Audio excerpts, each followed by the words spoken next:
Hello guys! Hello! This is for Libra. Libra, welcome dito sa aking channel.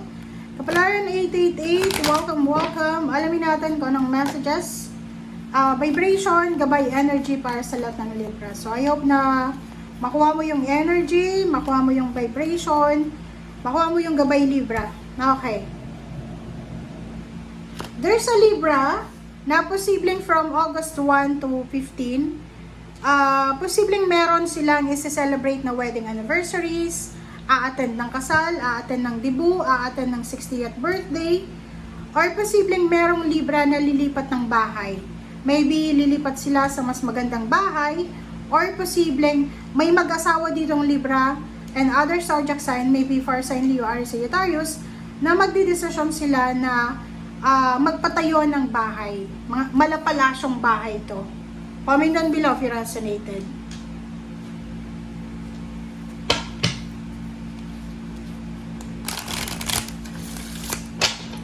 Okay, Libra.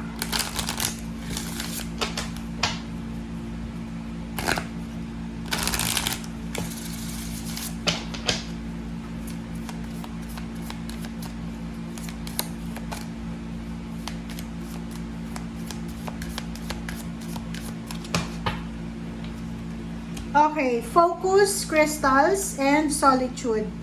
So, nakikita ko sa iyo dito, Libra, na sa first 2 weeks of August, kinakailangan mo ng sobrang focus.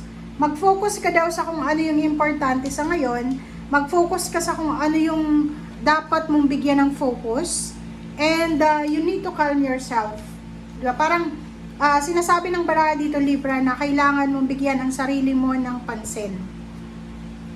Like, halimbawa, kung ikaw ay isang Libra na breadwinner, na parang medyo nagkakaedad ka na, may boyfriend ka or live-in partner, pero lahat ng sweldo mo, binibigay mo sa pamilya mo. And this first 2 weeks of August, sinasabi ng bara sa'yo, Libra, na kailangan mong pag-isipan lahat ng mga actions, mga plano mo sa buhay. So, kailangan mong tumahimik. You need to quiet your mind, your heart. Focus sa kung ano yung importante sa'yo. Focus sa kung ano yung pinaka-goals mo sa buhay. Okay? Okay, tingnan natin. Libra.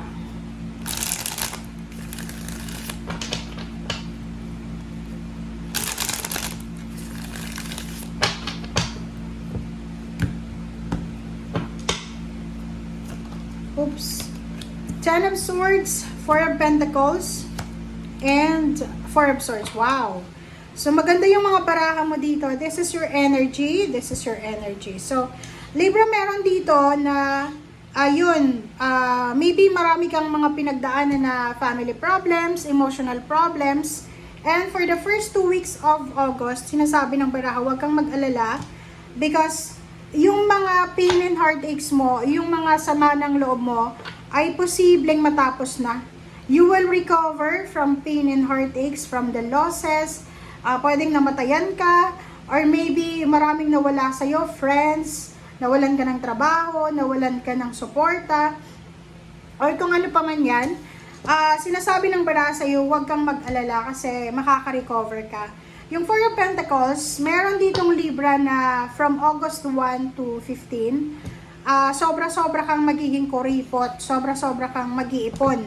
Yung parang yung focus mo ngayon is makapag-save ng money for your house, for your home. So, meron kang prospect, meron kang plano na magpatayo ng bahay, or maybe you have plan to renovate your house, you have plan for wedding anniversaries, or you have plan for celebration.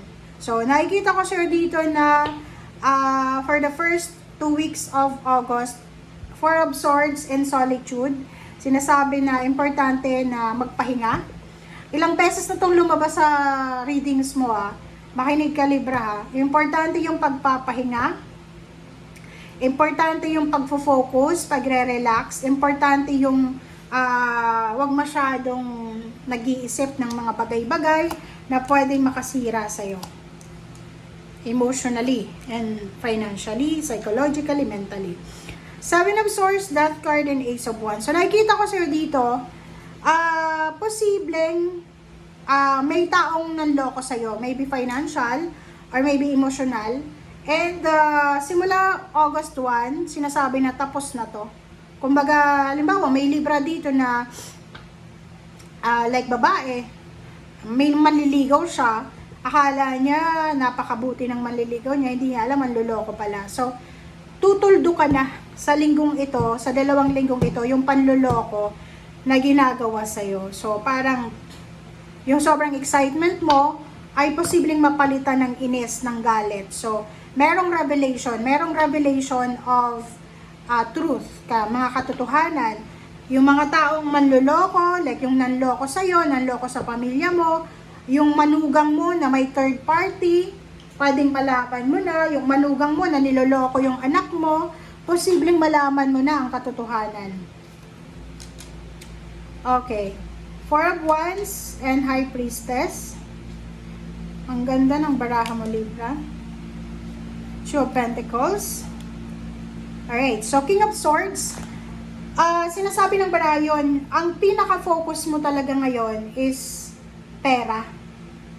Mayroon kang ginagawa, like additional source of income. Pwedeng may trabaho ka, pero nagnenegosyo ka pa.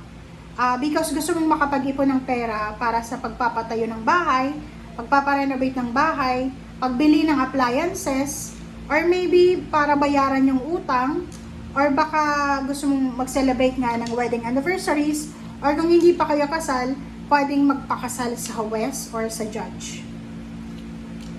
Yun yung parang pinag-iipunan mo. Or maybe yung anak mo, gusto mong ipakasal, parang ganon. Page of Swords and Two of Wands, the World card. Sinasabi ng baraha sa'yo na isang international job offer, love offer, or any offers from distant horizon, from far places, ang posibleng papasok sa buhay mo. And yung balitang ito, or yung offer na to, 2 or 3. So, kailangan mong pag-isipang mabuti. Yun nga, mag-isip tayo, mag-reflect tayo kung ano ba yung tamang desisyon para dito sa mga offers na to. And last 4 cards mo is 8 of Pentacles, the Emperor, the Moon, and the Strength. Sinasabi ng baraha, meron ditong ino-offer sa yung salary increase because of higher position. Higher position, authority, but the problem is, lalo sa trabaho, may nag-offer sa'yo Libra ng trabaho na, like for example, sa 7-Eleven, pwedeng malapit sa bahay nyo, may parang naghahanap ng manager. And dito sinasabi ng baraha na parang ano ka naman, yung parang tama naman yung qualifications mo. Qualified ka naman, pero natatakot ka. So, grab the opportunity, Libra. Grab the opportunity, be strong, be courageous, be ready. Okay? So, yun guys ang sinasabi ng baraha. Thank you for watching. Bye!